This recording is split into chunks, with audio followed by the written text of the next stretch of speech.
Man. Who is he? Where is he? Why is he here? Isolated in space on a round mass of matter live some several billion intelligent beings. Man. But what is his origin? Some say he evolved from the slime of the sea. Others that a god created an Adam and Eve and he was their descendant. Yet another speculates that he was brought here sometime in the distant past when the Earth was colonized by men from another dying planet. Despite the theories and speculations, the answer remains an unsolved mystery. As to where he is, that's easier. A planet 8,000 miles in diameter, located in a remote portion of a galaxy, somewhere in infinite space. Why is he here? That too remains an unsolved mystery. Occupied by his daily affairs, he finds little time to contemplate such questions, except for those moments on a clear night when man pauses and looks to the star-filled heavens, and in his mind stirs an unanswered question. He searches his thoughts for an explanation, a key to the faint, forgotten memory of his past. And perhaps at that moment, somewhere else in the universe, on a distant planet similar to his own, somewhere on the other side of our galaxy, other intelligent beings wondered too, and set out in airships on an adventure through space to search for their answers. November 2nd, 1967. Two men are driving west of Loveland, Texas. The night is clear and still. Then around 11 p.m., they have an extraordinary experience.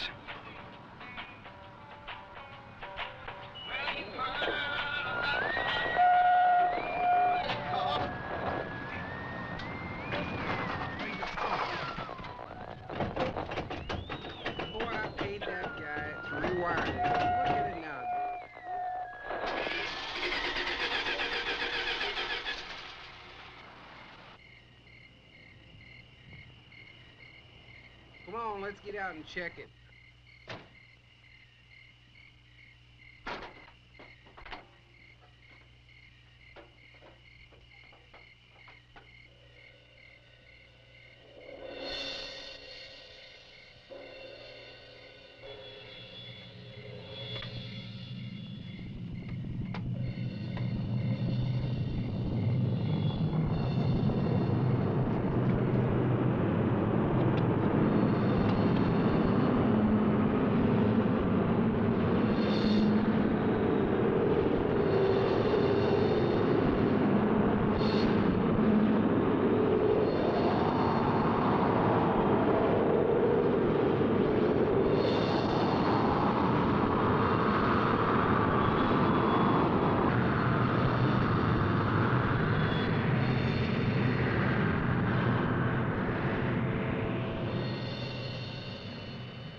After the object disappears, their lights come back on.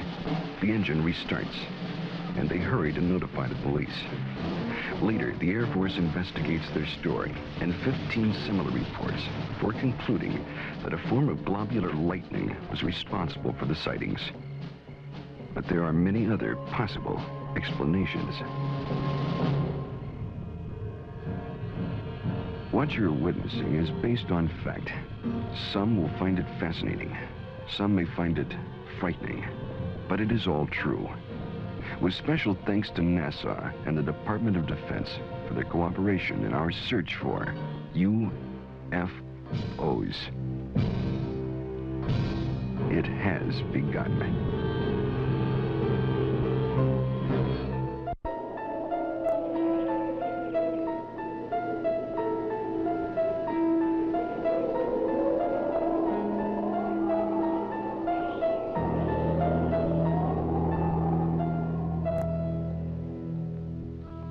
The Old Testament, Ezekiel chapter 1.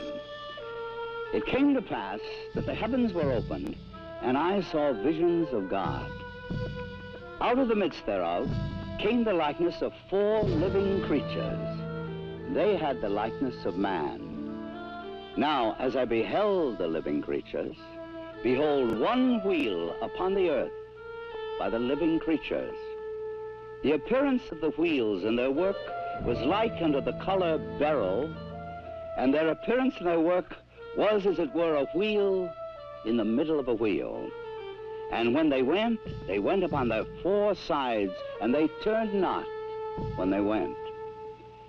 As for their rings, they were so high, they were dreadful, and their rings were full of eyes, round about them four. And when the living creatures were, the wheels went by them. And when the living creatures were lifted up from the earth, the wheels lifted up. This account took place some 500 years before Christ. Other accounts very similar appear in earlier ancient writings. The Greeks and Romans also are known to have made observations of such things as phantom chariots appearing in the night sky. Records also tell us that during the reign of Charlemagne, there were many accounts of encounters with tyrants of the air and their aerial ships. These accounts so concerned Charlemagne that those reporting such strange phenomena were subject to torture and death. Here is one recorded event given between the 8th and 9th century in France. One day, among other instances, it chanced at Lyon that 3 men and a woman were seen descending from these aerial ships. The entire city gathered about them, saying that they were magicians sent by Charlemagne's enemy to destroy the French harvest. In vain, the 4 innocents sought to vindicate themselves, saying that they were their own country folk and had been carried away a short time since by miraculous men who had shown them unheard of marvels. Luckily, the Bishop of Lyon pronounced the incident as false, saying it was not true these men had fallen from the sky, and what the townfolk said they had seen there was impossible. The people believed what their good bishop said rather than their own eyes, and set at liberty the 4 ambassadors from the ship. The date was November 12th, the year 1887. The time was near midnight aboard the sailing ship Siberian, when it was reported that several people aboard ship witnessed a huge sphere of fire. It was observed arising out of the ocean. It rose to an altitude of 16 meters, then flew against the wind and came close to the ship, then dashed off toward the southeast. This sighting lasted a full 5 minutes. Within the years 1896 and 97, mysterious airships were reported all across the United States. In Oakland, California, a group of streetcar passengers reported a winged cigar that sent out a stream of bright light. The sighting spread through Colorado, Texas, Kansas, Nebraska, Iowa, and many other states, particularly in the Midwest. On April 11, 1897, Walter McCann of Rogers Park, a few miles north of Chicago, took a photograph of an airship. The New York Herald, as well as the Chicago Herald Tribune, pronounced the plates as being genuine and not a fake. Dr. Jacques Vallée, international authority on the UFO experience. The first thing I'd like to dispel is a frequent misconception that UFOs are limited to this country. Very often people ask me, how come I never hear about UFOs in other parts of the world? How come we only hear about UFOs in America? Well, UFOs are not an American phenomenon. They are a worldwide phenomenon. That's one of their most dramatic characteristics. The first major wave of sightings, and sightings tend to come in very intense series over a couple of months, over a given region of the world. The first such major wave occurred over Scandinavia in 1946. There was a major wave in this country in 1947, mainly in the western states. And then there have been waves in the US in 1950, 1952, and so on. And there have been intense concentrations of sightings in Africa, in Latin America, in Mexico, in the Soviet Union, in the People's Republic of China, Australia, New Zealand, and on and on and on. I don't know of any single country that has not had a series of UFO sightings. May 1975, Manitoba, Canada. Unidentified flying objects have been reported over the small town of Carmen. The objects have been seen by many witnesses over a period of several weeks. May 13th, 1975, cameraman Alan Carr of station CKY in Manitoba photographs 2 separate sightings over Carmen in front of 4 witnesses. The first sighting occurs at approximately 10:30 p.m. The object appears to be stationary just above the ground. Then, almost simultaneous with a flash which appears in the sky, the object moves north at blinding speed. Only when the film is later analyzed in slow motion does Carr realize what he has captured photographically. Approximately an hour later, a second sighting occurs. The object appears over a group of trees and moves from left to right at an apparently low relative altitude to the horizon. Again, slow motion analysis provides a fascinating study of this unexplained event. On June 30th, 1973, Jean Bigot of the Astrophysical Institute flew over Chad aboard a Concorde, packed full of scientists and scientific apparatus, at 17,000 meters altitude. In the twilight of a total eclipse, Mr. Bigot photographed the horizon with his camera.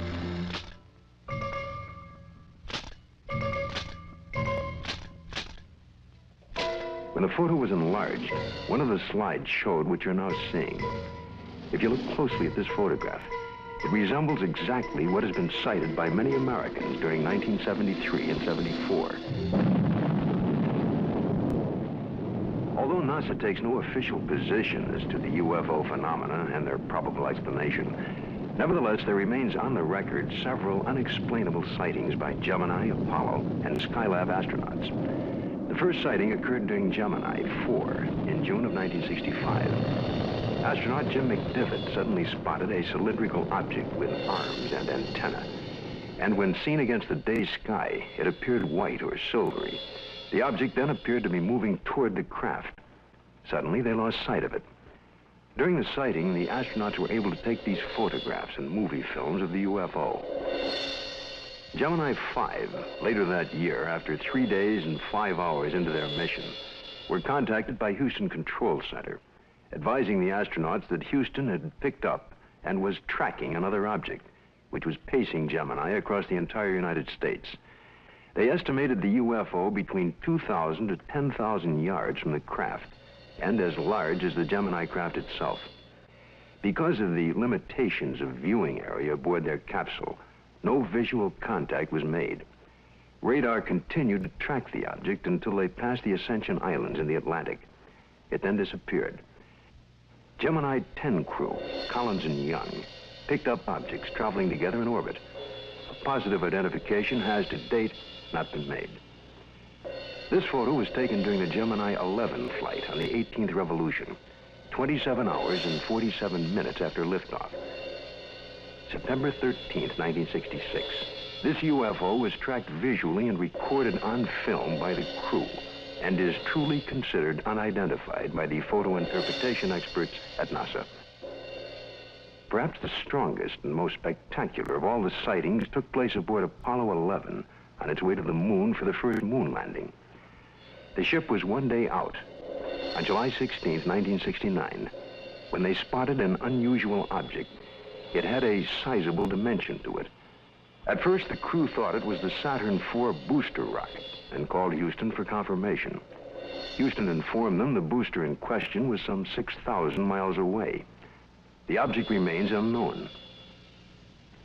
During the Skylab 3 second manned flight, on the 23rd day of 1973, at sunrise, a series of 4 exposures were made by the crew of a visually sighted unidentified flying object, or satellite, as considered by the NASA Photo Interpretation Laboratory. The Skylab crew noticed a large star-shaped object, brighter than a planet or star. They watched it for about 10 minutes. They estimated its distance as from 30 to 50 nautical miles from Skylab. It, too, remains an unknown, despite North American air defense and NASA's attempt to identify it. Among the thousands of military men in recent times who lost their lives while in the service of their country, the circumstances surrounding Captain Mantell's death are indeed extraordinary. This experienced military pilot who'd flown in the invasion in Normandy and numerous missions over the Rhine under heavy attack would take with him to his death perhaps the closest glimpse of what was thought to be a UFO. The date is January the 7th, 1948. The time is 2 o'clock in the afternoon here at the Godman Air Force Base, just outside of Louisville, Kentucky. A Kentucky state policeman calls in to report what he has sighted. It's an unusual aircraft, circular in appearance, approximately 250 to 300 feet in diameter. I'd say it's moving westwardly at a pretty good clip. Any information? Negative. I will check with our commanding officer. Instructions were given to contact nearby Wright-Patterson Air Base to see if they had any experimental aircraft up in that area. Flight test. We have no experimental aircraft in the area. The reports still continued to come in from adjoining towns. At 1:45 p.m., it happens. It's very white and looks like an umbrella.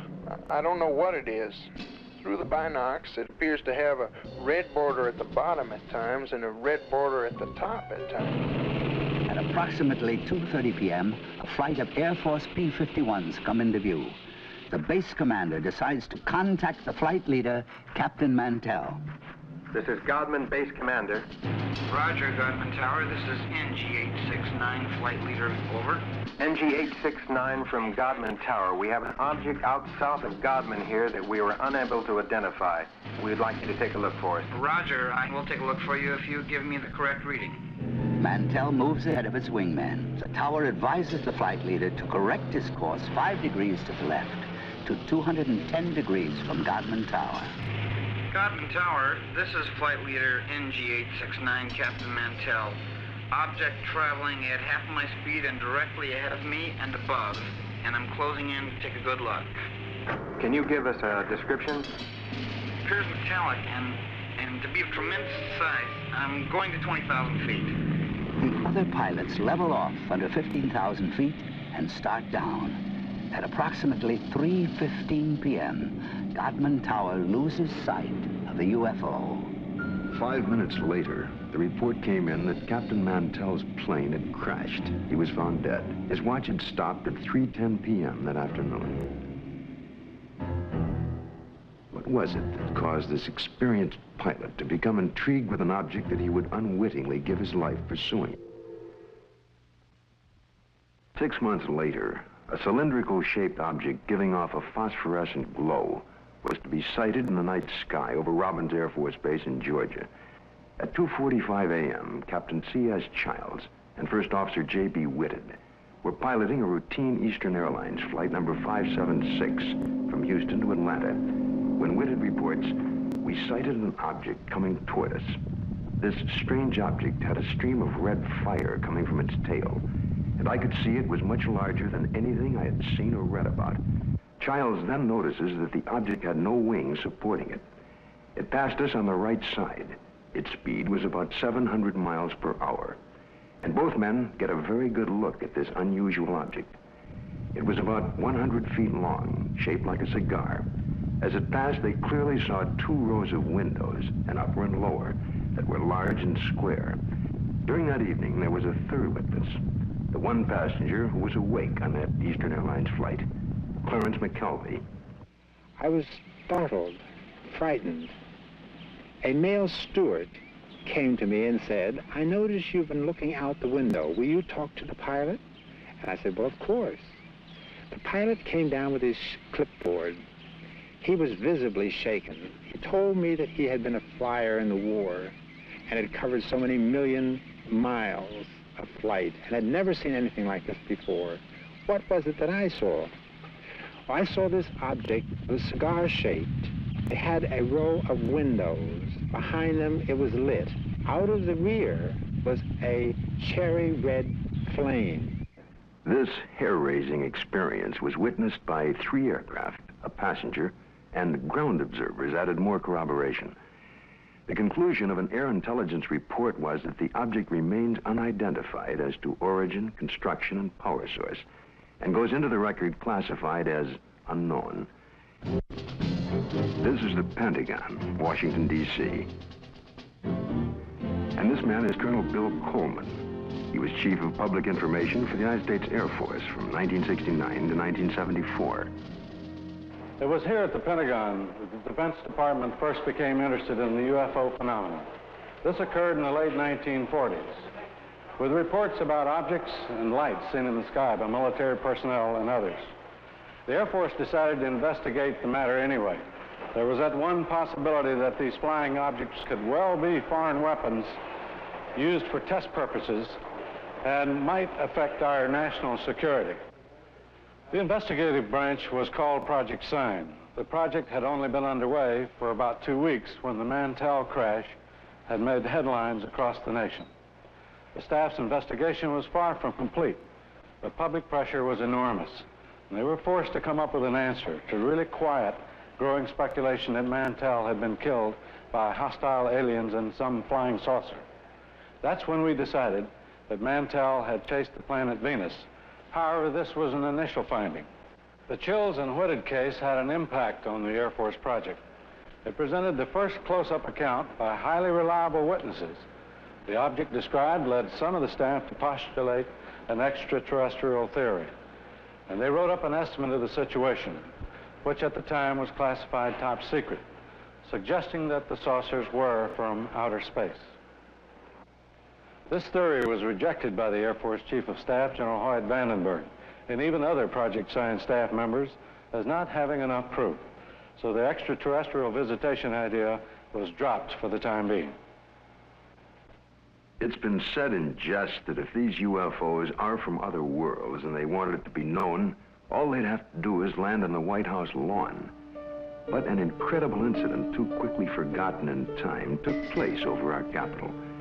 In 1952, Air Force spokesman for the Pentagon and UFOs at that time, Mr. Al Chop, relates the famous incident that stirred the Capitol, causing a request from even President Truman to be kept up to date on all the details. There were radar reports of unidentified flying objects over the nation's capital. We had 3 reports. One came from Andrews Air Force Base radar control room, and 2 from the radar controls at Washington National Airport. The first sightings consisted of a number of unidentified targets picked up on radar. Then a call was placed from National to the Andrews Air Force Base flight controllers. They were apparently tracking the same targets. Then Andrews reported a visual observation of 3 objects that were apparently in the same position as those indicated by our radar sets. The targets stayed on radar until about 12:30 a.m. They moved slowly at first, about 100 to 200 miles per hour. Then one of the targets sped away at a fantastic rate of speed. It moved west from Andrews toward Riverdale. The estimated speed was 7,300 miles per hour. At this time, in the tower, we had about 7 targets on the radar scope. These unidentified objects were flying all over the city. They even violated the restricted air corridors here over the White House and over the Capitol building. The phenomena wasn't to subside. The following Saturday night, July 26th, a repeat performance unsettles the Capitol again. I was awakened the following Saturday night around midnight by a telephone call to my home in Virginia. It was the public information officer for the Federal Aviation Authority. He told me the air traffic control radars were again picking up a large number of UFOs over the Capitol area. First, they would follow a definite flight path, and then they would suddenly disappear. Others would come into view just as suddenly. I placed a phone call to the command post in the Pentagon, and I asked for an intercept. About 2:40 a.m., we got a radio call from a flight of F-94s, 2 aircraft in the flight. They also, at about that moment, appeared on our scope. And at that moment, a very frightening thing happened to us. All of our unknown traffic completely disappeared the moment those aircraft came on the scope. The flight leader called in and said, well, it doesn't look like we're going to do any good here, so we're going to go back to base. And at the very moment those aircraft disappeared, all of our unknown traffic appeared again on our scope. And again, it was a very frightening experience. We called Andrews Air Force Base, and they reported exactly the same thing happened to their scope. 10 a.m. on the morning after the sighting, General Landry, at the request of President Truman, called intelligence to find out what was happening over Washington. It was the largest and longest press conference held in the Pentagon since World War II. General Samford headed the conference and said that he was personally satisfied that the radar scope sightings were the result of temperature inversions, which are known and account for certain blips on radar. Although this was the conclusion of the Air Force investigations, interestingly enough, the actual report begins with this opening comment: a study of the various reports regarding the subject.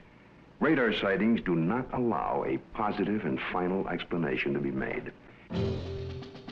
The CIA now would enter the picture by convening a panel of top scientists to examine the UFO phenomena. The CIA's concern was that recent waves of sightings might constitute a threat to our national security. The thinking was that the enemy could exploit UFOs as a decoy in the preparation for an attack on the United States. 5 outstanding scientists and various Air Force and CIA representatives were to meet on Wednesday, January 14th, 1953. Among the panel members was one associate member who was destined to have more experience with the UFO phenomena than any other American scientist to date, Dr. J. Allen Hynek, astrophysicist and head of the astronomy department of Northwestern University.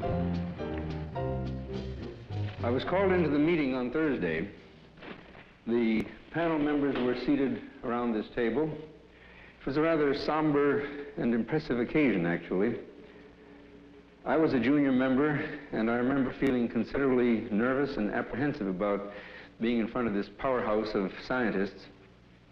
But then for the past 4 years, I had been scientific advisor to the U.S. Air Force on this very problem. There were 2 films that were of particular interest to the panel at that time. One was a film taken by a Navy officer while on vacation in Utah, near Tremonton, Utah, and the other was a film taken in Great Falls, Montana, by the owner of the local baseball team. The Utah film had already been subjected to some 1,000 or so man-hours of analysis by the Navy's Photographic Interpretation Laboratory.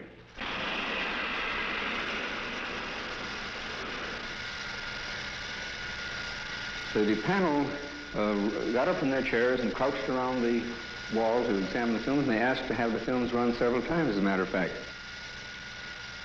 Now, the Navy had, on the basis of their detailed analysis of the Utah films, they had concluded that the objects shown in the films could not be birds, balloons, aircraft, and so forth, but indeed that they were self-luminous, unidentified objects. Despite this conclusion, the panel rejected it and concluded that the objects were birds. They couldn't be unidentified, therefore they had to be birds.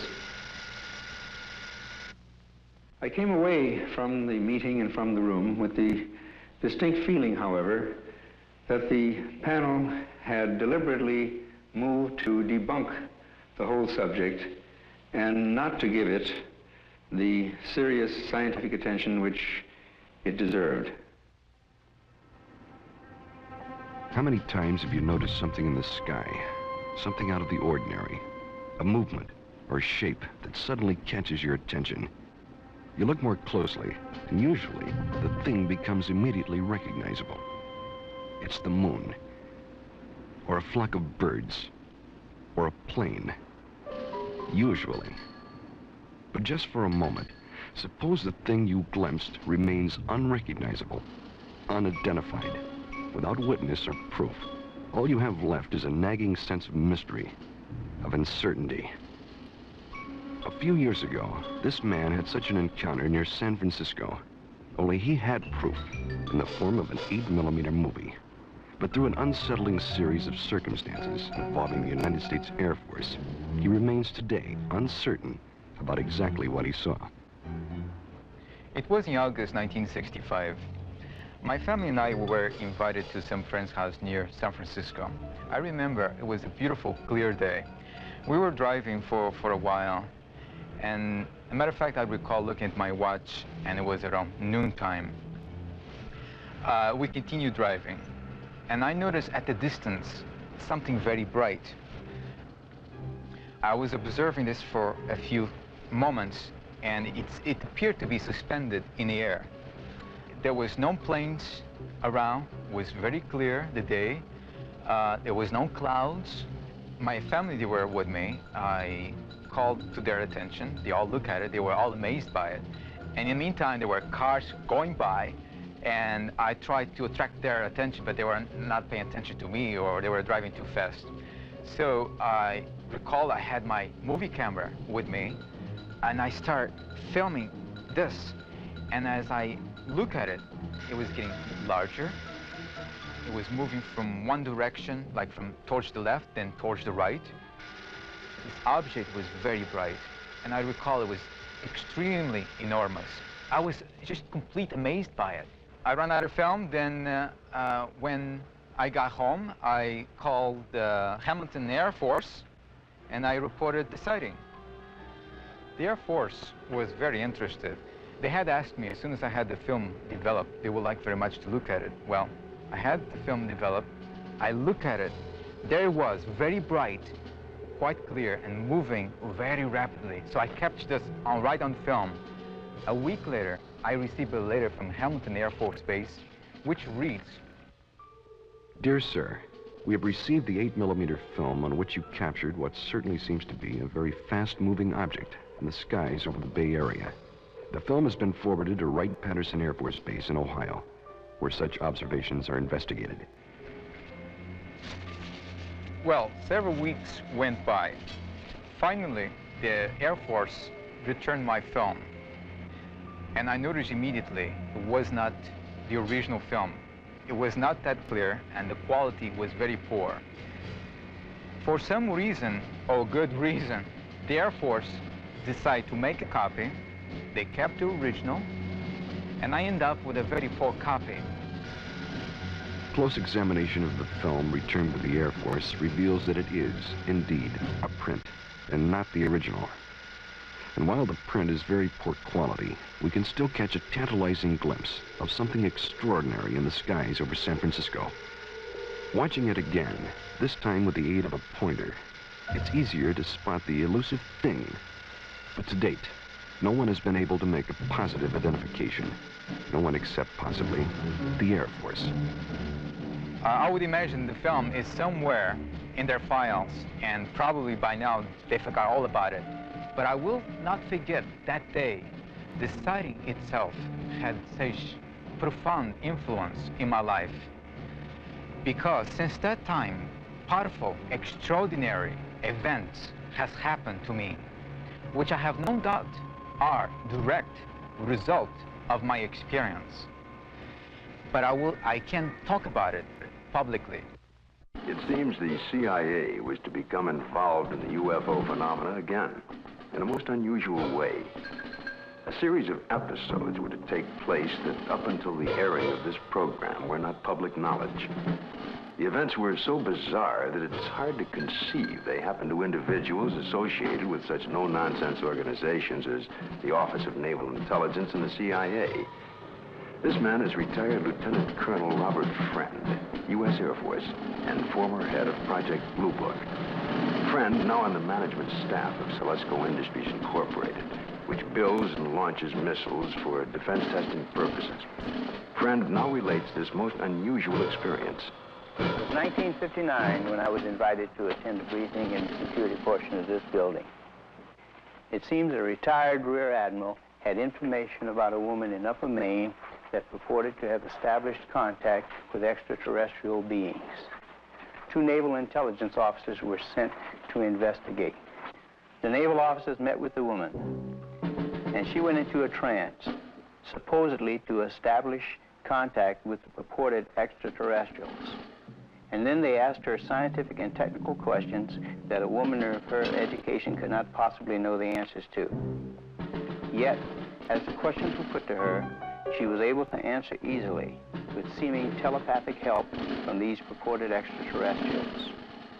According to the report, she indicated there was an organization, OEEV, which meant Universal Association of Planets, and that organization had a project, UNZA, meaning Earth, which was being conducted.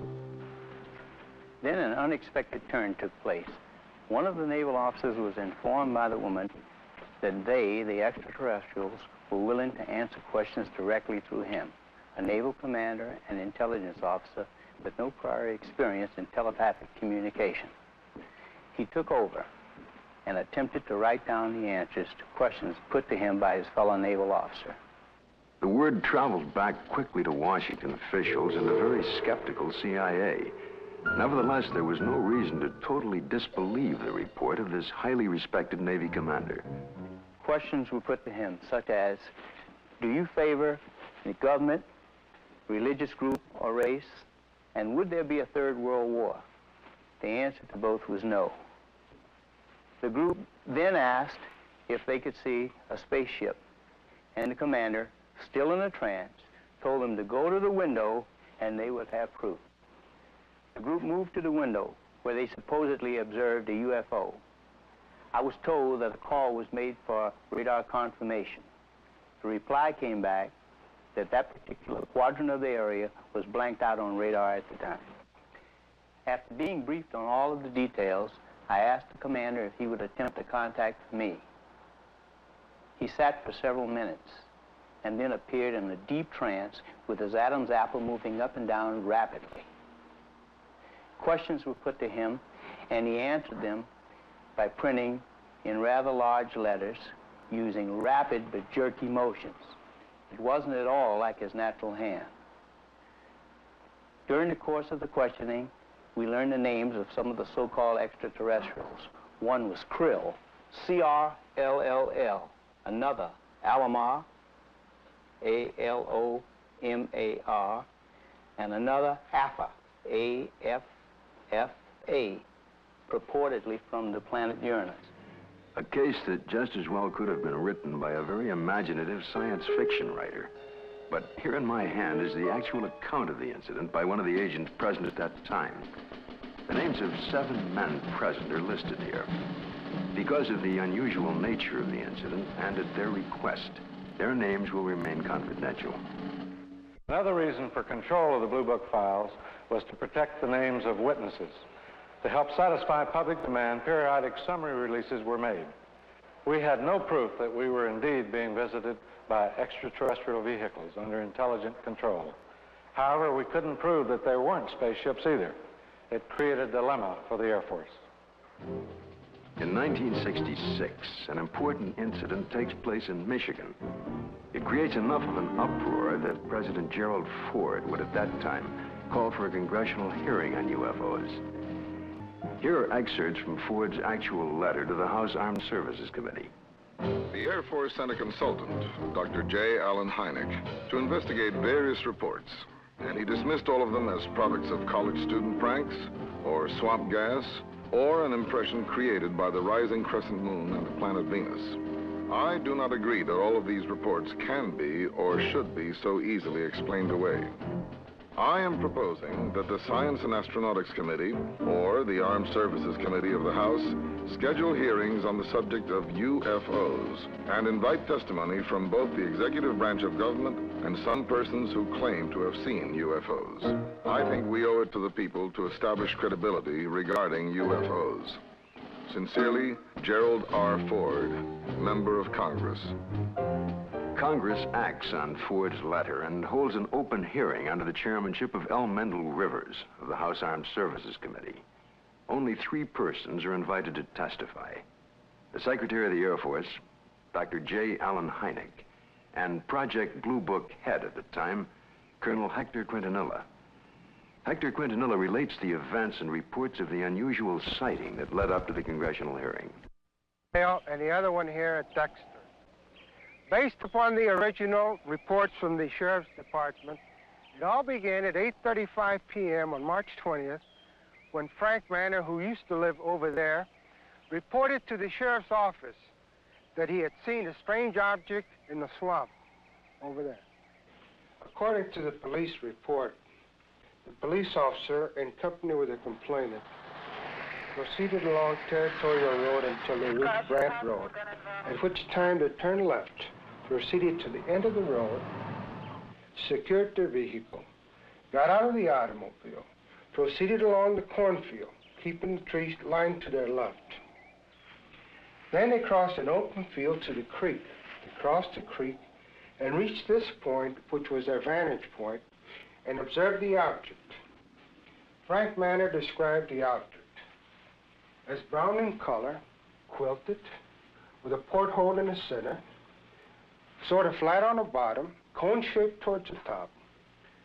Two small lights, one at each end, one glowing bluish green, the other one a brilliant red, with a glow at the bottom. Well, of course, by the time I arrived, the situation was so charged with emotion that it was impossible for me to do any really serious investigating. I had to fight my way through reporters to interview the witnesses. Other sightings were reported over the area, and a solution from Dr. Hynek and Major Quintanilla seemed in the offing. Well, the pressure was mounting for an official explanation. There were more than 60 newsmen jammed in at that news conference. I gave what I thought to be at that time the only scientific explanation possible for the faint lights in the swampy area. I made the statement that it could be swamp gas, and even though I went on to emphasize that I couldn't prove it in a court of law, that was the full explanation for these sightings. Well, the press picked up the phrase, swamp gas, and rushed off to the telephones, and I was to come into a great deal of criticism over it. What was the outcome of that congressional hearing? I believe the Air Force presented its side quite openly and completely. It seemed to satisfy the members of the committee. Now a remarkable observation is to be recorded. If the facts are correct, the Air Force must now consider the possibility of beings related to UFOs. It happened in Socorro, New Mexico, here just outside of this quiet desert town. A state highway patrol officer, Lonnie Zamora, was on duty, as he had been for the past several years. A black Chevrolet was observed, speeding by the courthouse. Zamora put his highway patrol car into pursuit. Lonnie chased the car north on US 85. As he passed this hilly area, Zamora heard a roar and something caught his attention. 10 or 15 seconds pass. Lonnie then calls in to the sheriff's office. The time was about 5:45, I recall, and he said, Socorro 2, 1044, an accident.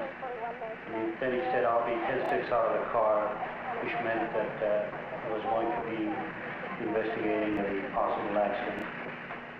And I went up this road about a half a mile, and then I stopped my car and got out and looked out, and I could see a white looking object in the distance. I thought it was an overturned car at first, but I got into my patrol car and went up closer to it. And when I started to get out of the car, I heard a big roar. As I got to it, I could see a couple of, looked like a couple of coveralls hanging from a clothesline. I couldn't see what it was, but it looked like a couple of coveralls. Zamora called in. He sounded very excited. He said he watched an object lift up slowly and disappeared into the sky very fast. I went down to where the object had been, and I noticed the brush was burning in several places. The object had left 4 perpendicular impressions on the ground.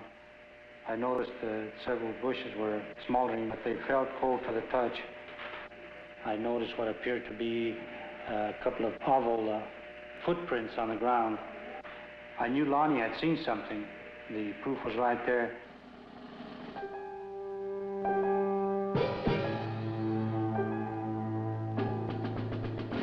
The incident was very interesting, to say the least. It seems to differ from practically all the earlier cases we investigated from one standpoint. The vehicle had left pod marks. There was an insignia observed by Lonnie Zamora on the side of the craft. The insignia was unidentifiable, not American nor Russian. And last of all, the observation of these 2 people in some sort of suit. But what did the investigation turn up? What was the official Air Force estimation of the situation?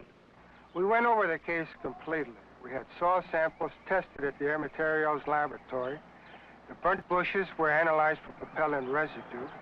We measured the distances between the pod marks. My first reaction was that it was a lunar test module from NASA or the Air Force. That seems to be the only logical explanation.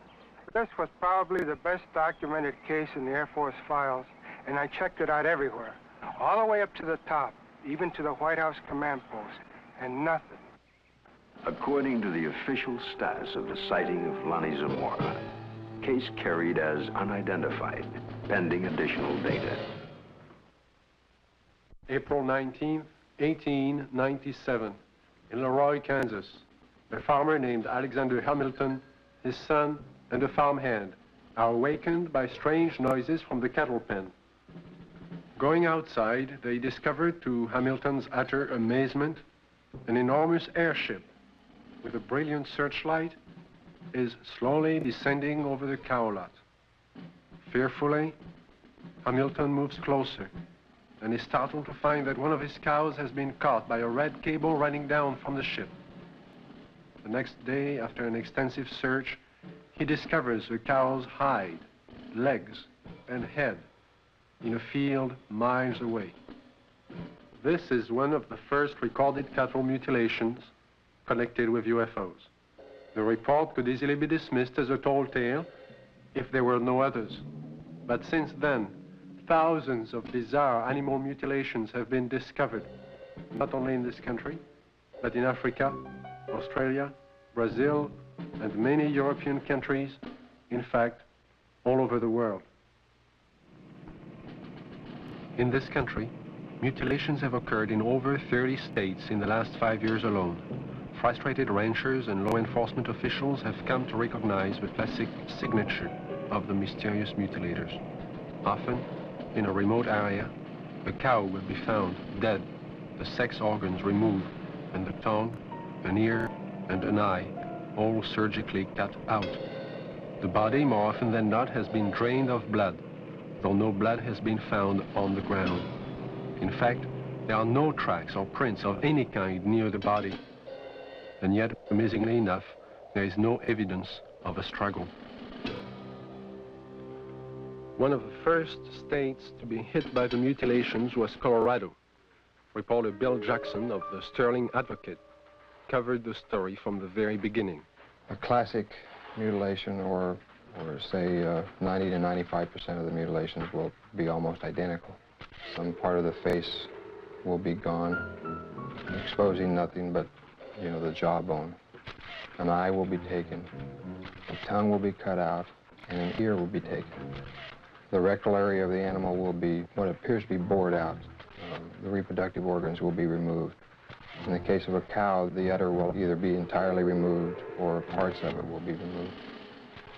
Usually, in probably 90 or 95% of the cases, there will be no blood whatsoever in the animal. And there will be no traces of blood on the ground where it fell or where it was mutilated. All you've got is the carcass, and you've got no idea why it died, or how it died, or how it was mutilated. It all began in 1975. It was a bizarre time. Nobody had ever seen anything like this before. Not only did we have the mutilated dead animals on the prairie, but we also started getting the lights in the sky at night. Along that time, there were many theories that were being developed on why this was being done. The satanic cults were being blamed, dope smugglers, UFOs, a government experiment of some kind.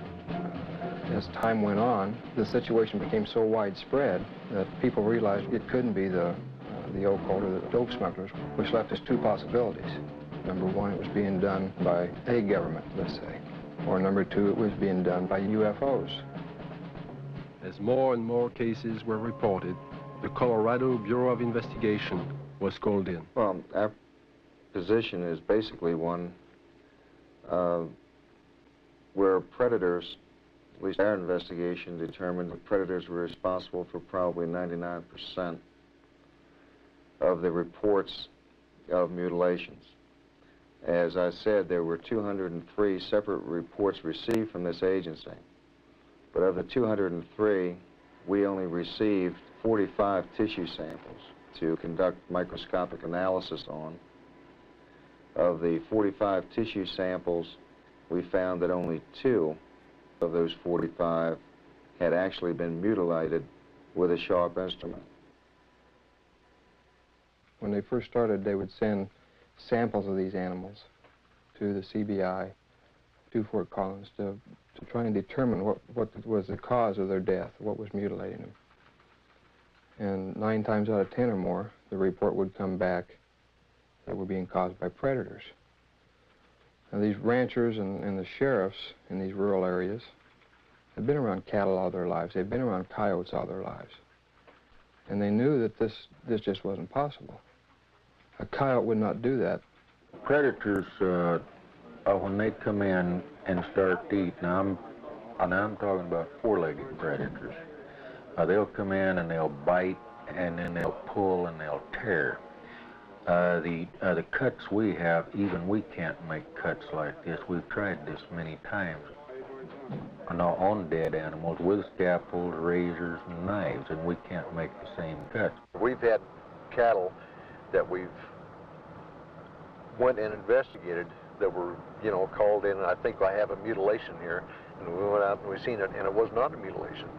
And these are not the ones that's reported. The ones that we classed as a classic type mutilation are actually mutilations, and they're not predators. Animals, wild animals, predators, coyotes, won't approach these carcasses. But in the case of an animal being mutilated in the wintertime, there's possibly something about the cold weather that may mask whatever it is that keeps predators away, and that will be the exception to the rule. Is this animal here, is any pretty much like the other ones you had that was mutilated? Yeah. How old a cow is this, Don? 8 years old, according to the way I looked at her teeth, 8 or 9. I know definitely it wasn't animals. We took out the whole works there.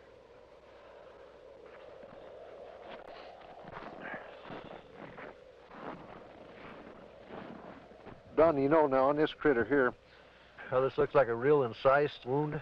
Yeah. Well, it looks, it's definitely cut. Oh, yes. And everything, you can tell that. I mean, even at the age that it is right now, that's opposed to the way it is to where the animals have been to it on this other side over here. Kind of noticed there, you know, the difference there, Don, between here and how animals have been to that, and that flesh is torn. Yeah. And it's not a real incise, but yet when we seen this animal the other day, now these were all incise, good clean cuts on there. Definitely. So that's a good example of what we was trying to say about the lab up there. They said that it was predators doing it, but that definitely wasn't a predator wound there. No, I wouldn't say. Well, it looks like they went clear from the navel here, turned back in underneath here and took the whole bag and out of the whole works out, and they cored down into the rectum, the whole rectal area, and looks like it got back into some of the reproductive organs back in there. The mutilation and the sightings of the lights in the sky continued. It got to a point to where ranchers in the northeastern part of the state began arming themselves. They weren't getting the results they wanted from state authorities. They were concerned for their families, and they never knew when they might be next. They began patrolling their pasture land, watching over their herds at night. Lights from the sky, when they got too close to a herd of cattle, the ranchers shot. Well, I think everybody was a little edgy. Right. Everybody started carrying high-powered rifles. I don't know what good it would have done, but everybody was awfully nervous. I'm completely convinced that there's something there that's not normal. There's a lot of questions that are unanswered, I'm sure, and hopefully someday maybe somebody will figure it out. Unidentifiable lights in the sky have appeared in virtually every area of this country which has been plagued by cattle mutilations. But no explanation has been found for these strange sightings. There are some who believe that these objects in the sky are responsible for thousands of mysterious cattle deaths which continue to this day. Though state and local officials have stated their views about the mutilation mystery, surprisingly few veterinarians will speak publicly about the situation. This man is an exception. Dr. William Fitzgerald runs an animal clinic in Durango, Colorado. Because of his expertise in the field of veterinary medicine, he was asked by the sheriff's office to perform an autopsy on a mutilated cow found in a remote area of state-owned forest. This particular animal had been largely exsanguinated. The anus and about the first 4 inches of the rectum had been removed. The preputial skin and the last 2 or 3 inches of the penis had been severed flush with the body wall. The left eye had been removed, and the last 1/3 of the tongue had been cut. A portion of the lips on the left side of the animal were also sawed off, presumably to gain access to the tongue, but this makes no sense because that portion of the tongue could have been easily pulled out and cut off without that, so I don't understand that point. Reports I have heard, some that I have read subsequent to this time, indicate that people have seen mutilations that they attributed to predators. And if this was a predator, he had 2 feet and a 6-inch knife, because it was a very sharp single cut in most instances. And although not the world's leading expert, I work with knives frequently. I know what they do. I know the marks they leave. Exsanguination, the removal of blood from an animal, has been a predominant trademark of the mutilators. Few officials have found an answer to the technique used in this procedure.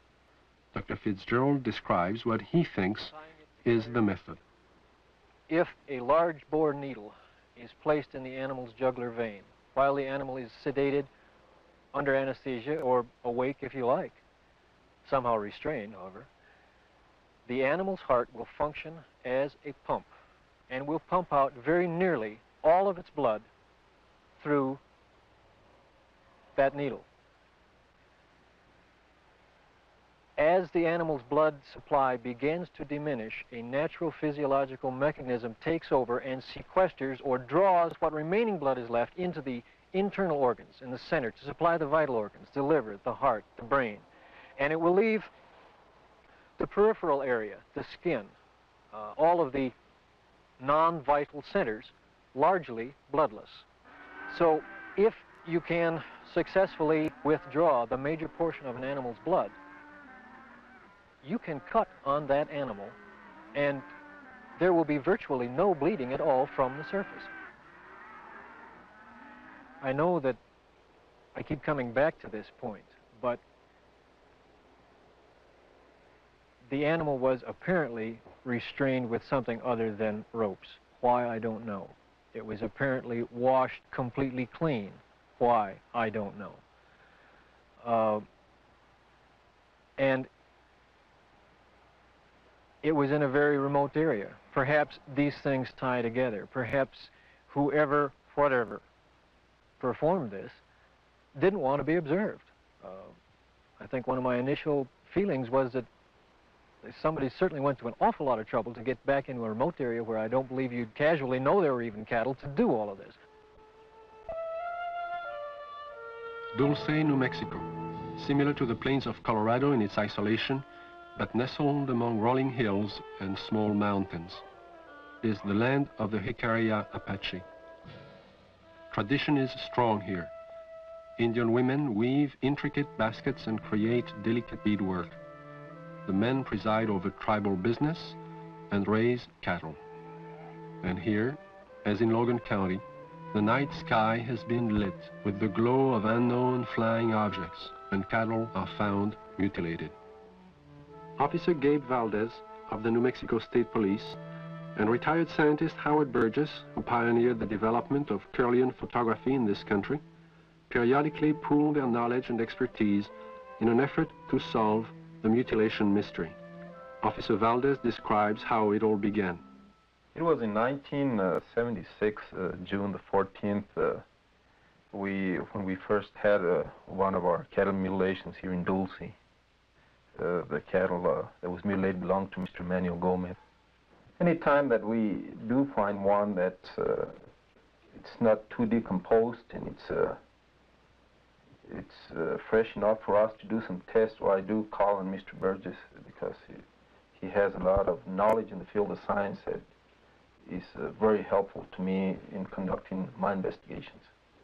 Howard Burgess had a theory that some of the cattle had been marked prior to their mutilation with something which would show up under ultraviolet light but be invisible to the naked eye.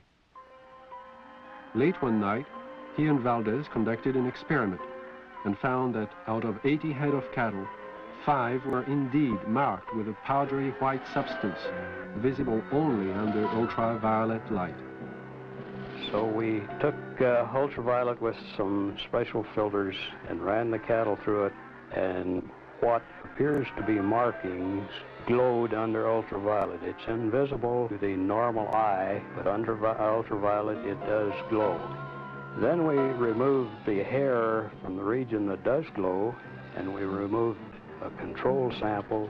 We took these to the lab and had chemical checks run on them. We did find that the sample that did glow is extremely high in potassium and magnesium. At the time, this was interesting, but it didn't mean much to us until we ran on to other things that began to tie in with it. The tie-in came on June 3rd, 1978, when a UFO was sighted over Taos, New Mexico. As it hovered over the town, it dropped a thin film of ashes onto the ground below. The ashes contained high levels of magnesium and potassium, the same elements found on the cattle under ultraviolet light, but there was more. We find there's at least 25 elements in there.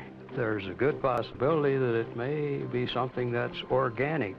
And if it is, this just opens up a real bag of worms, because anything can happen if this is an organic material that has come from one of these crafts. And this, as the people told us, directly fell from the craft that was hovering over the area.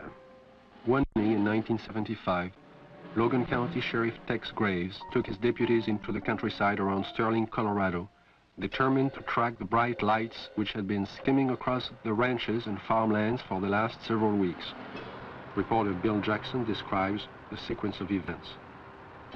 We were just getting started in this. We really didn't know what we were doing. We weren't prepared for anything like this, of course. But as time went on, we realized we couldn't catch them, so maybe we can take pictures of them and discover something that way. A year and a half later, the lights returned. The mutilations were still going on. So we arranged with the Honeywell people in Denver to borrow a 1100 millimeter Lentar lens from them, and got some high-speed recording film from Kodak. And then we sat and we waited, hoping that the lights would come back and we'd have a chance, and finally that chance came. It was a stationary object that we saw for approximately 30 to 45 minutes, and the resulting shots were interesting, to say the least.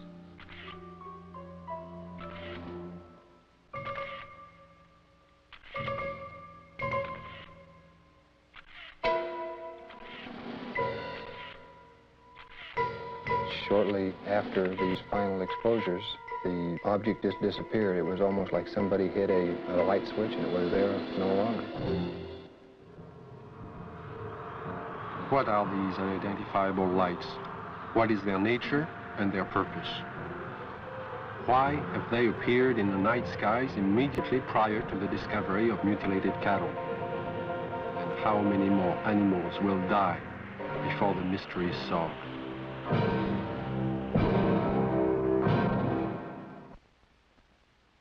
In 1974, I received a call from a woman who had a strange story to tell.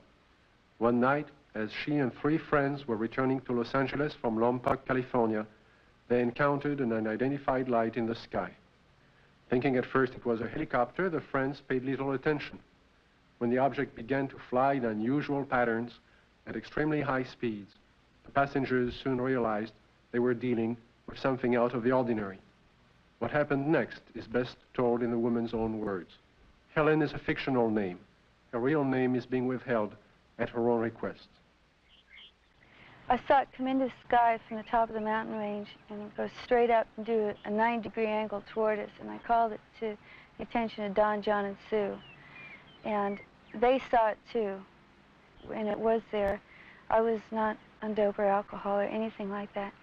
And it started doing really erratic things in the sky. It was a small white light and very easy to see. We were not mistaking anything. It came over to the car, flipped over and went around on the other side toward the other hills and came back, settled above the car.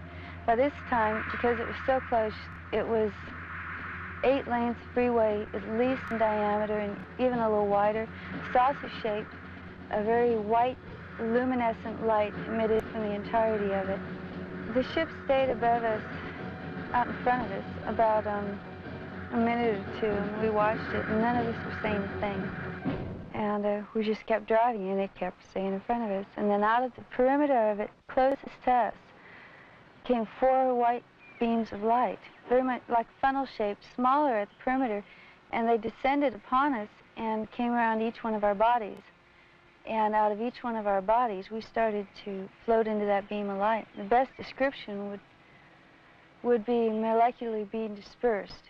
And when I looked over at Don and Sue and John, their bodies, their legs and their bottoms are still on the car seat, and their heads and their shoulders and their chest molecules were going through the roof of the car, along with mine. We didn't lose consciousness while this happened. We were completely conscious of going through the roof.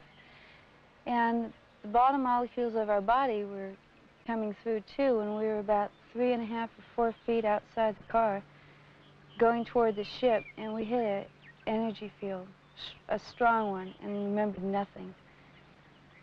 Next thing I did remember, we were coming back, the same process, going back into the car.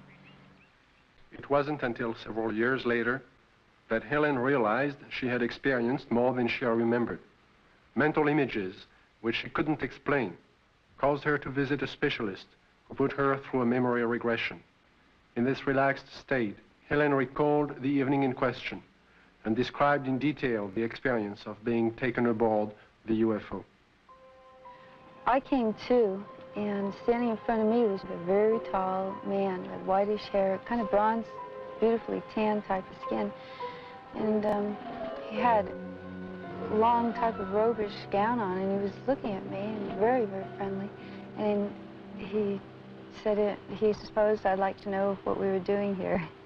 And I looked around, and I did want to know. There was a huge room that we were in that had a hallway off the front and a hallway off to the side. And they were round, curved hallways. The room was very light. Iridescent light radiated all over, but you didn't see a light bulb anywhere. In fact, you didn't see hardly anything except for the swivel chairs we were sitting in. And he proceeded to help me up, and then we walked together over to the screen in front of us, across the room, and he showed us some information, pictures, and it was very cordial and very easy to talk with. The man spoke to me in English, but concurrent with everything he said was a great deal of telepathic communication, and it was completely peaceful feeling. It all made sense. He showed us a screen with many images on it that clarified some of the things he was saying. He also said that he'd been around with the other people there for thousands of years, and that they had been picking up people and giving information to people for the use of putting it into this world, into this society, to bring about a lot of better changes. And the interesting thing was that there are some people, he indicated, who we know and read about, who were given information by him. This is what he told me. And there was no fear. That's predominant, I think, in everything. From this large room where we first came on, the man led me down into a couple other rooms.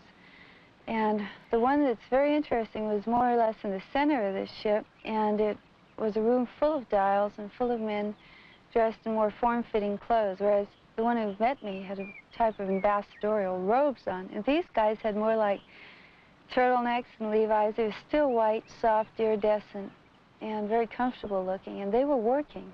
There was plenty of dials, and there was lots of screens, types of scopes there, and they were doing things very involved. None of them paid any attention to us. They kept their work. After he had taken me to these rooms, we were walking again down the hall to go back to the car. And while we were walking, I remember telling him, you know, nobody's going to believe me. And he said, he's a really nice doctor, and he goes, it doesn't matter if anybody believes you. And there was a purpose to being told these things, and what I had learned and what John and Sue had learned too had its purpose. And he was very kind and very cordial. You could meet him on the street almost and not even feel anything unusual. And then we came back to the room, and we were put back in the car the same way as we were taken out. And we just this tremendous sense of peace, and that there was a lot more going on than we had originally thought. In December of 1969, amidst great public controversy, the Condon report from the University of Colorado was finally out.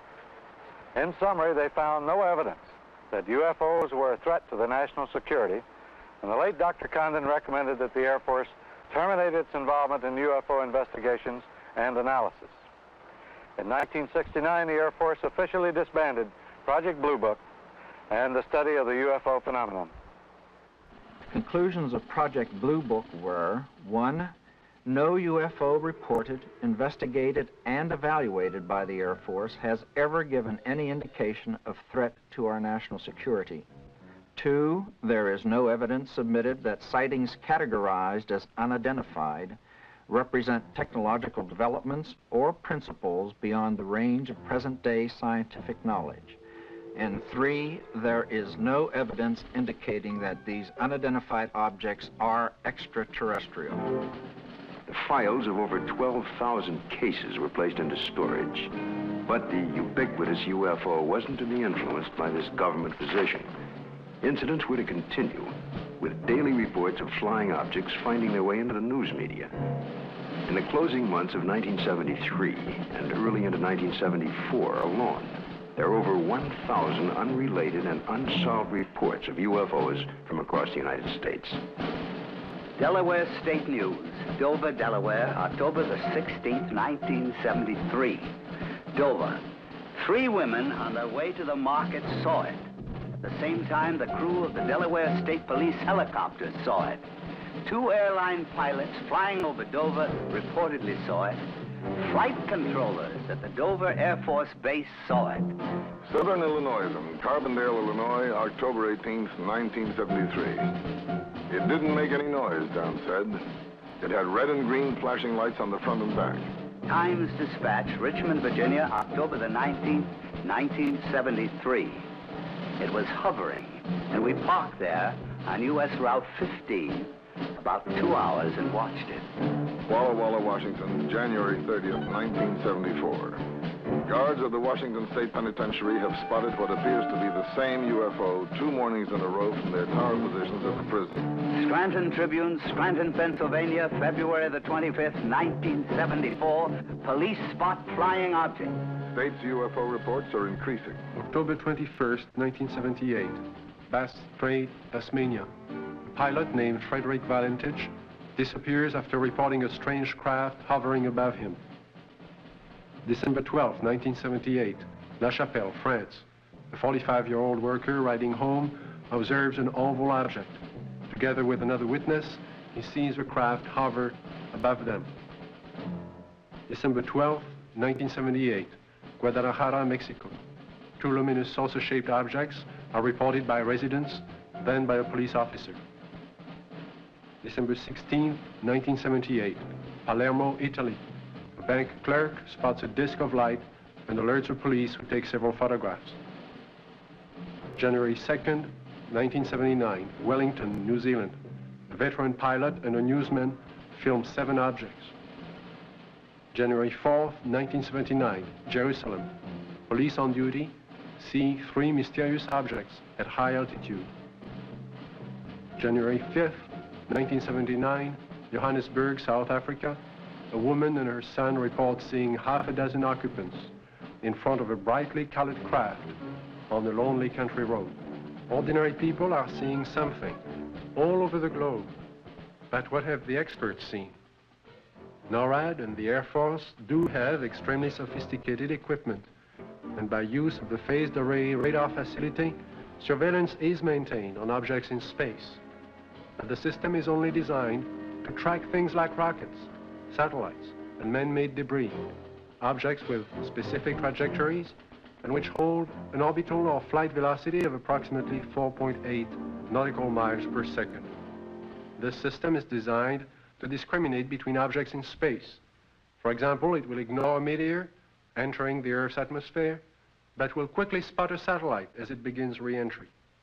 Objects can also be photographed with incredible precision by the electro-optical surveillance system, and it's very good at its job. However, it's not designed to photograph everything, just specific items and particular missions. The sky is so vast, it is virtually impossible to wait for, track, and photograph all unidentified phenomena. There is just not sufficient time or budget. So it is not really accurate to say that our sophisticated equipment and personnel are able to identify and examine any and all UFOs. On the contrary, they are programmed to study man-built machines, and only that.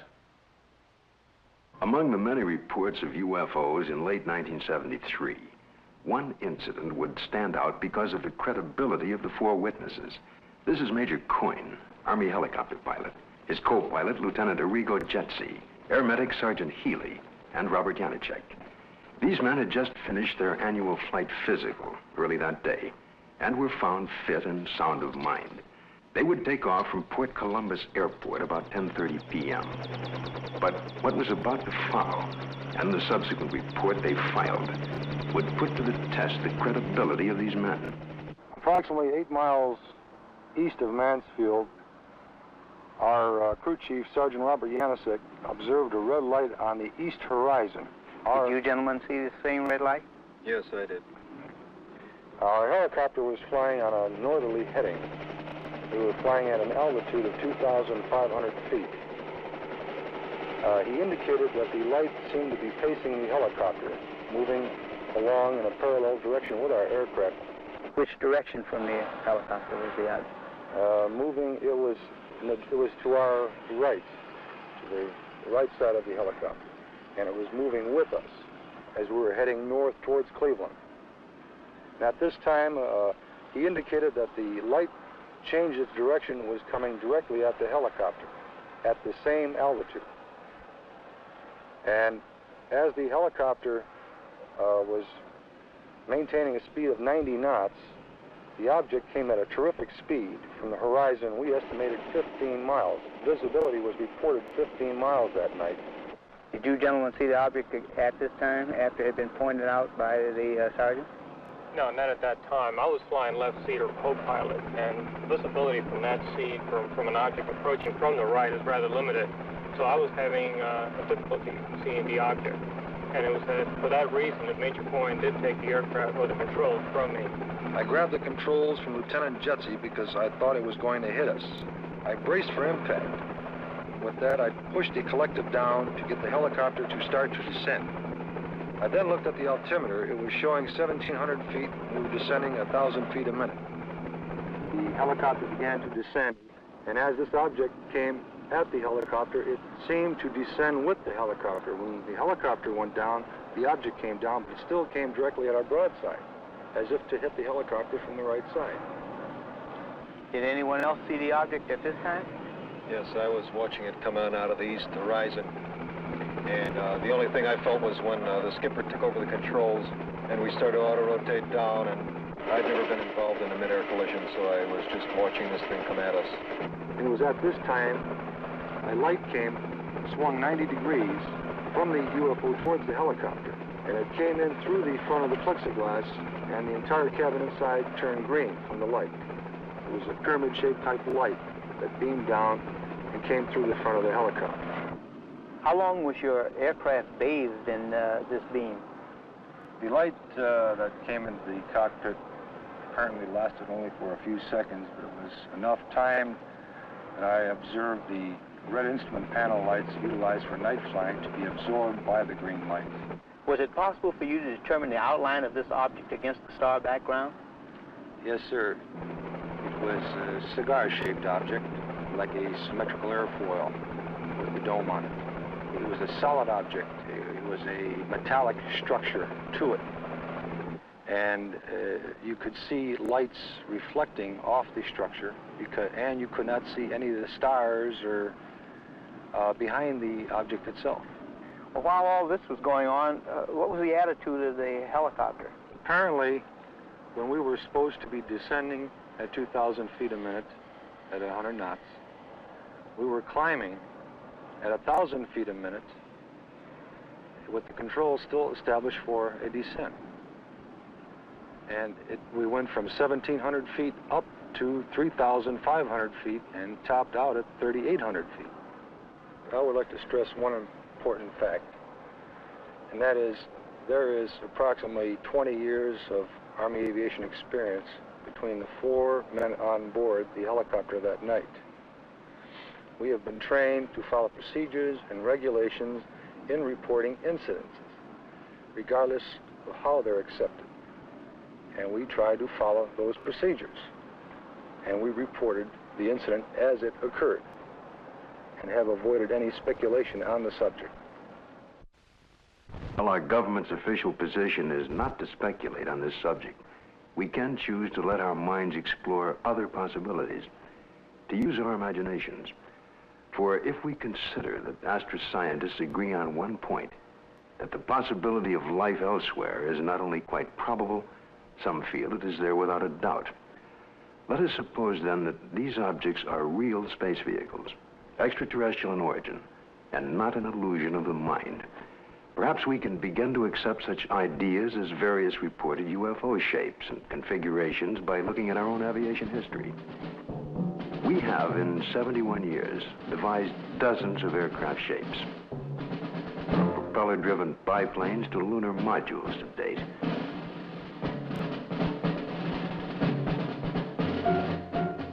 And by projecting into the future, it's conceivable that our technology may lead us to similar developments. As to the UFO's behavior, if they are space vehicles, they appear to have movement in advance of our understanding of what is possible in the 20th century. But we must realize, however, it stretches our imagination.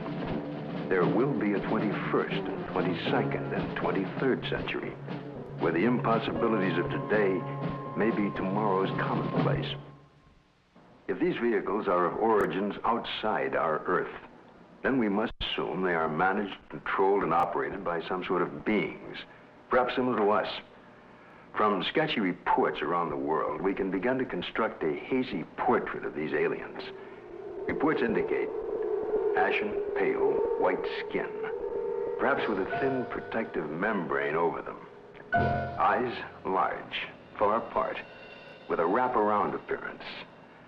Nose indefinite, 2 small breathing holes. A slit mouth, or small or no opening at all. Behavior cautious, curious, firm. Ability to paralyze on touch. Sounds emitted. Humming. Oohs in a foreign language or some accent.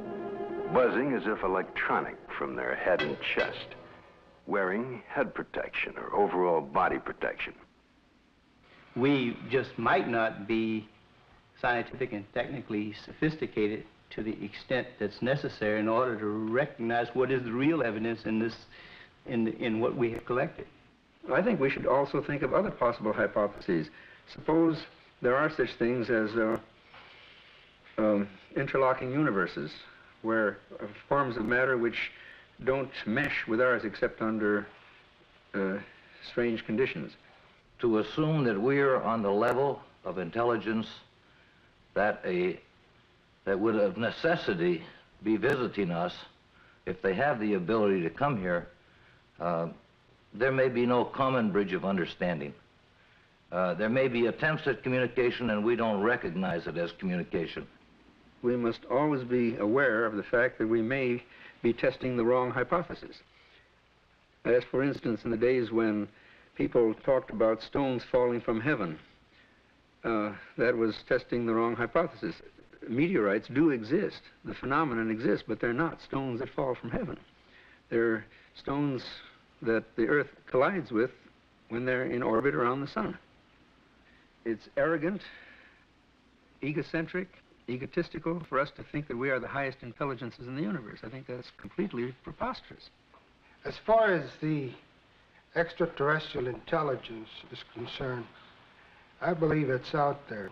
We have not been able to come up with a logical explanation. At least our scientists have not. The only plausible explanation that would explain all of these sightings is the theory that these could be intelligently controlled vehicles controlled by an alien species, alien to this planet. How would the public react if this event were true? To find the answer, Dr. Leon Festinger of the New School for Social Research consulted a number of prominent social psychologists from several universities across the United States. You must realize that social scientists can only make educated guesses about reactions to such a new and startling event. But nevertheless, certain behavior can be predicted. Dr. Aronson of the University of Texas points out that many people already have strong beliefs about the existence or non-existence of extraterrestrial beings and are committed to these beliefs. Dr. Walser tells us that if these extraterrestrial beings were advanced beyond us, we would probably gain technological information from them, that many Americans may worry that their benefactor will demand something in return, constant gratitude or acknowledgement of their superiority. As far as panic is concerned, most of my associates agree that it wouldn't happen unless there were, one, an imminent danger with no escape or chance to protect oneself, and two, it resulted in loss of contact with family or primary groups. And last, there is also the question of longer-term effects. What would happen over many years? One social psychologist suggests that it might help to unite the world. If the visitors from space prove to be an enemy, he suggests, then we would unite as one species to drive the invader away and then to live in peace thereafter.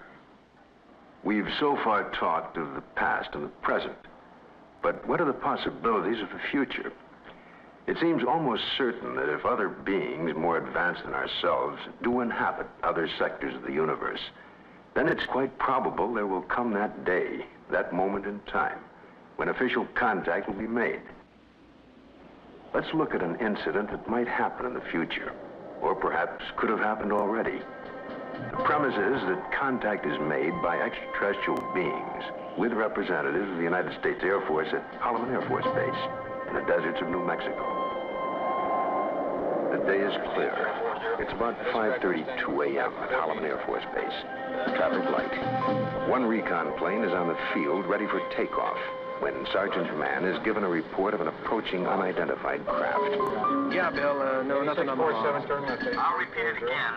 Unidentified approaching objects on coordinate 49er, 34 degrees southwest, following Lincoln Array. Can I go northeast down with the Army helicopter? Probably a stray civilian, maybe. Keep me informed. 142, turn I see him over there. Check with Edwards. Make contact with him, Bill. This is Holloman Air Force Base, Control Tower. Identify yourself. What's your tail number? You're encroaching on military airspace.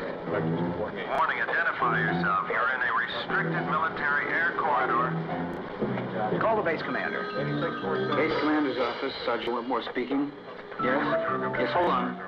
Colonel, for you. This is Colonel Horner, yes? Yes, an unidentified vehicle. You warned the aircraft again? 142, turn left. What's its shape? Check Edwards. Civilian patrol? Okay, all right. It's down to red alert. Unidentified aircraft approaching. Hey, Bill, give me a quick check with Wright Patterson Intelligence. There may be an experimental craft from somewhere, I don't know, here. Alert the fire chief and security and safety.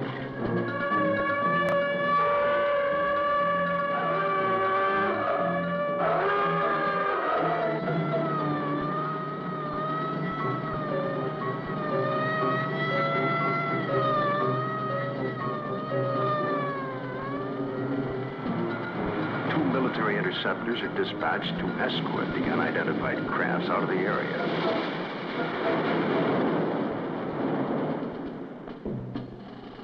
During a routine photographic mission, a tech sergeant and staff sergeant of the base photographic team were aboard a helicopter at the time and run off several feet of film of the three objects, one of which breaks away and begins a descent. A second high-speed camera crew on the ground runs off approximately 600 feet. The cameras continue to roll as the extraordinary vehicle comes into view. It hovers, almost silently, about 10 feet off the ground for nearly a minute and yaws like a ship at anchor, then sets down on 3 extension pads.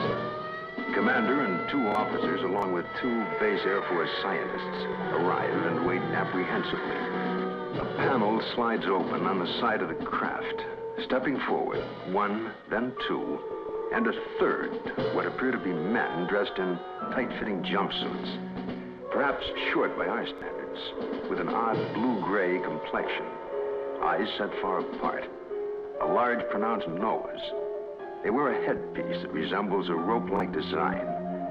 The commander and the 2 scientists step forward to greet the visitors. Arrangements are made by some sort of communication, and the group quickly retires to an inner office in the King 1 area. Left behind stand a stunned group of military personnel. Who the visitors are, where they're from, and what they want is unknown.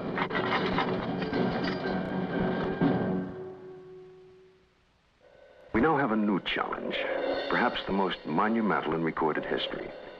The opportunity to investigate a phenomenon that could change our destiny. Through the study and understanding of the UFO phenomena, we may discover a new energy force, or how to use it. Or it could lead to an understanding of our relationship to life throughout the universe. And if there are beings from distant advanced societies, we may be privileged to see a revelation, a look at ourselves 1,000 years in the future.